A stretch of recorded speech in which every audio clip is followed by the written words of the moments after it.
Prophetic Dreams and Visions by Joe Ouellette. I know I haven't done a podcast for a while, but some things came up and I had some microphone problems. And anyway, so this is the first one since May. And I titled this one, I See Dead People. Now I know everyone has seen the movie The Sixth Sense, and the little boy on there saying he saw dead people. But where I came across this actually was because I had several dreams over the years about dead people. They were walking around and they could be part of society. And in one particular dream, it was somebody I knew was on a train, and they were really excited and happy and whatever. But all around them were dead people. They looked like zombies. They could move their eyes and they could move their arms, but it was as if they were dead. Now in Matthew 8:22, Jesus said, "Follow me and let the dead bury their own dead." And I always thought that was quite an unusual thing to say, because how can the dead bury the dead? They have to be alive. But what did he mean by the word dead? Obviously, it was a spiritual thing. They were spiritually dead. And the funny thing is I've had the same dream about Christians, or people saying they're Christians, that I saw them as dead people. And in Ephesians 5:14, it says, "Therefore," he says, "awake you who sleep, arise from the dead, and Christ will give you light." And in Revelations 3:1, the dead church, "And to the angel of the church in Sardis write, these things says he who has the seven spirits of God and the seven stars. I know your works, that you have a name, that you are alive, but you are dead." So clearly Jesus is saying that even the Christians can be dead and not alive. And I know there's a lot of churches that are imbalanced. They have an understanding of God to some degree, but they really never accepted the Holy Spirit into their congregation or into their lives. And so they're a dead church today. They don't practice the teachings of Jesus regarding healing or prophecy or the gifts of the Spirit in any shape or form. They just kind of worship the Word instead. They don't really worship God. I have a very strong gift of discernment sometimes, and the Lord really reveals to me the nature of a human being that's standing in front of me or whatever. I was speaking at a church a few years ago, and as I looked across the congregation, I could see that some people looked like they were in shadows, and I kept on looking up at the ceiling to see if the lights above them weren't covering their face or covering their body or anything like that. And I thought it was just bad lighting. But that night, I went home and I had a dream, and I had the exact same scenario right before me. I'm looking out across the congregation, and I saw all these people had darkness on them. Certain members of the congregation had a real darkness on them, as if they were dead, or they were possessed or something like that. And because of the gift of discernment, I was able to see who was really tracking with God and who wasn't. Now, I find this happens a lot to me, and I notice some people, when I look at them, it's like I feel like I got to stand back. There's such a darkness over them. And I really believe that God wants these people to go further. Now, the ones he was talking about in the Bible, about let the dead go bury the dead, I'm pretty sure he was talking about people that didn't even know Jesus, or he didn't even want to know Jesus, let's put it that way. And so they just kind of were going their own way. Now, lately I've been involved in a few people that I've discovered are called secular humanists. And I've really determined that secular humanism is actually a cult. It's where a group of people worship science, or worship the education system, or the hierarchy of who's ever in charge in the world system. But they don't incorporate any spiritual or supernatural aspects into their logical reasoning. They have a completely imbalanced view of everything that's going on, And so they are unable to interpret the times and the seasons and the things we're going through from a spiritual point of view.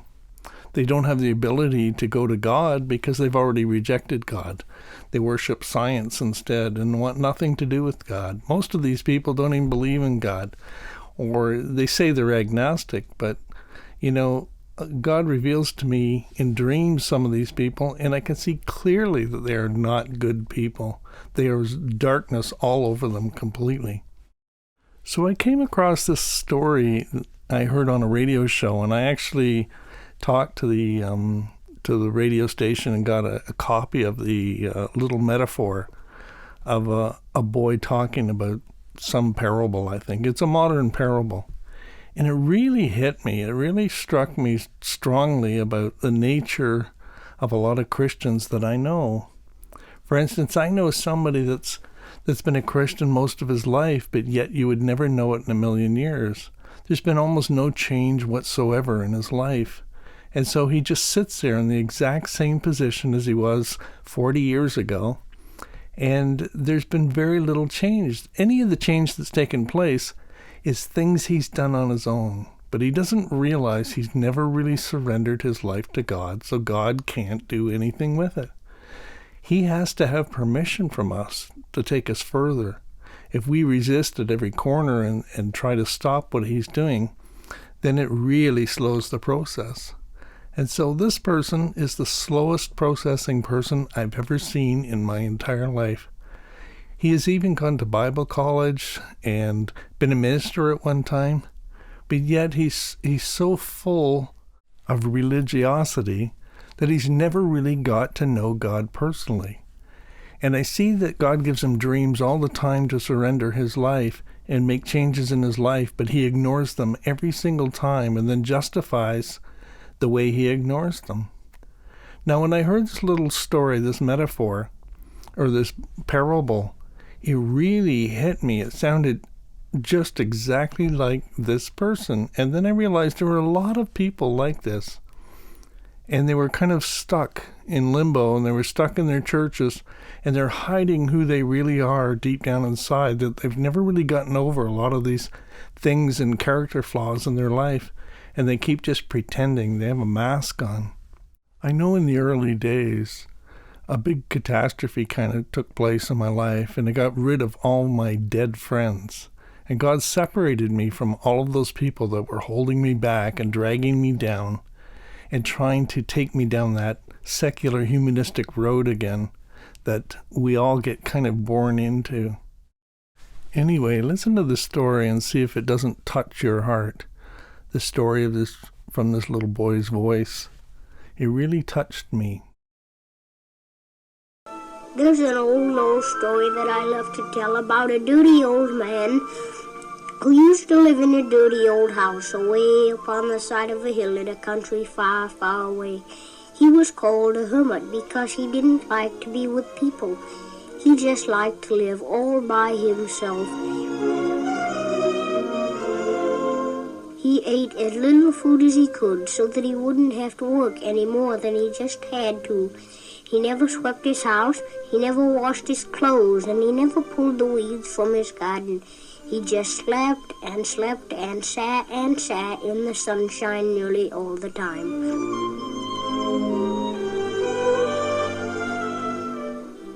Down in the valley there was a beautiful city where the good king of the country lived, but the dirty old hermit was content to live all by himself and only went to the city once in a while when it was necessary to sell a bundle of wood in order to buy something to eat.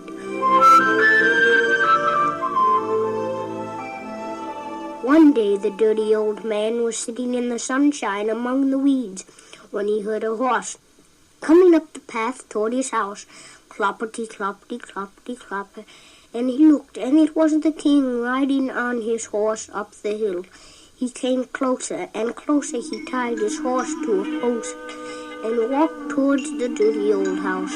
Then he stood there looking over the valley to the majestic mountains on the other side. "What a beautiful sight," said the king. "Aren't those mountains beautiful?" The dirty old hermit heard the king speaking and turned to look at the mountains, and the king saw him. "Friend hermit," he said, "may I come again to look at these majestic hills from your garden? The view from here is so grand, it makes me feel like a better man." But the poor old hermit was so ashamed of his dirty old house and his dirty old garden that he couldn't speak, and he hung his head in shame. And while he sat there wondering what to do, the king went away.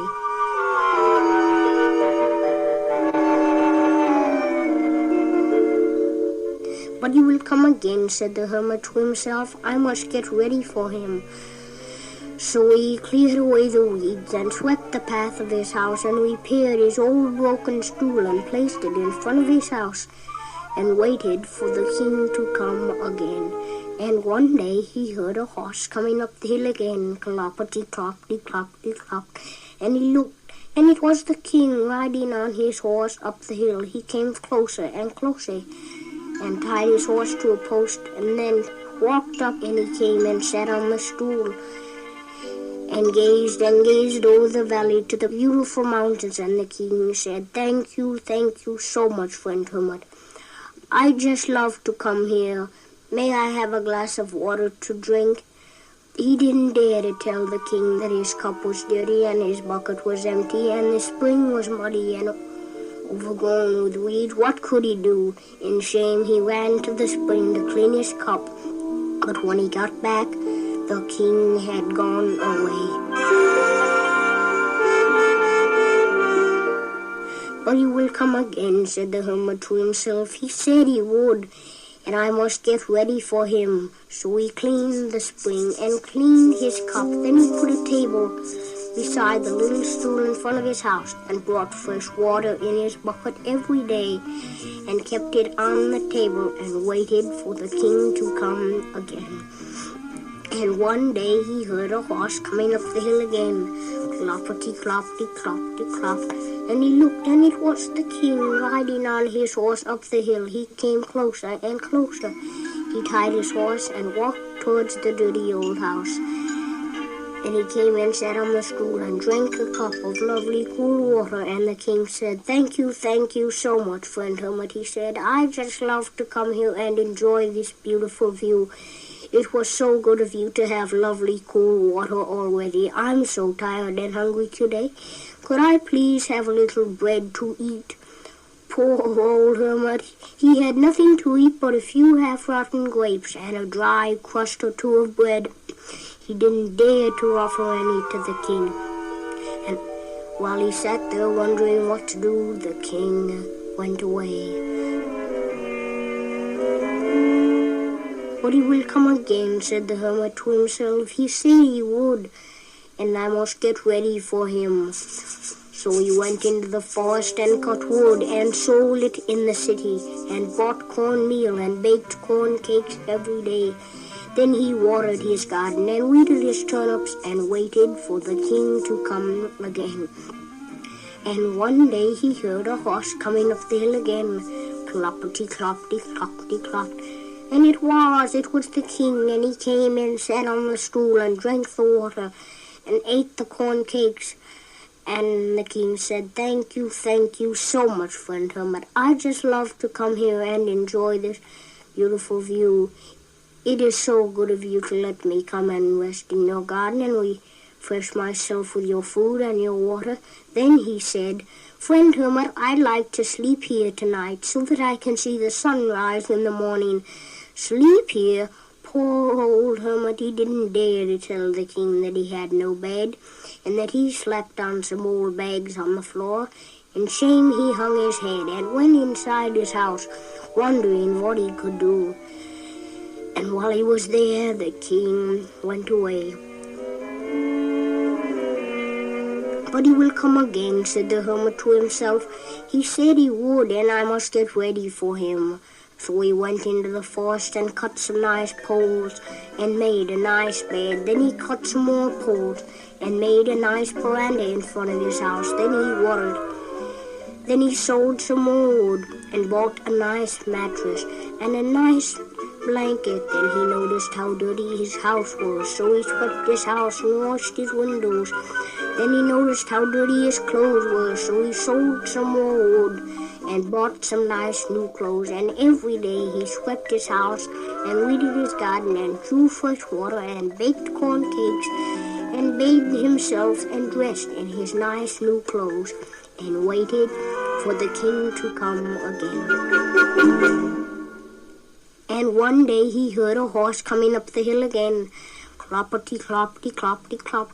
And it was the king, and the old hermit went to meet him, and the king came and sat on the stool and drank the water and ate some corn cakes and watched the sunset behind the beautiful mountains. And the king said, thank you so much, friend hermit, he said. I just love to come here and enjoy this beautiful view.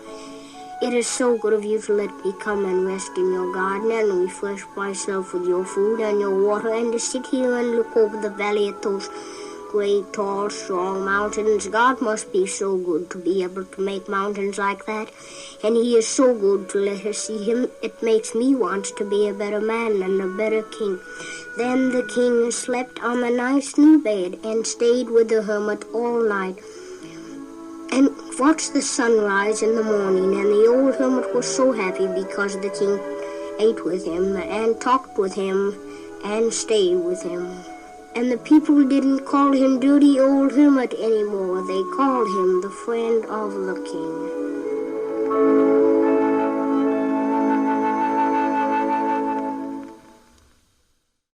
We don't hear the word surrender anymore in church. And I think it should be right in the forefront. I know I went to a church for many years, and every Sunday everyone came up to the altar to give it all to Jesus, and then went home and did the exact same things over and over again. And every Sunday they came back and dropped it at the altar again, and then worked it out all week. But no one ever said the word surrender.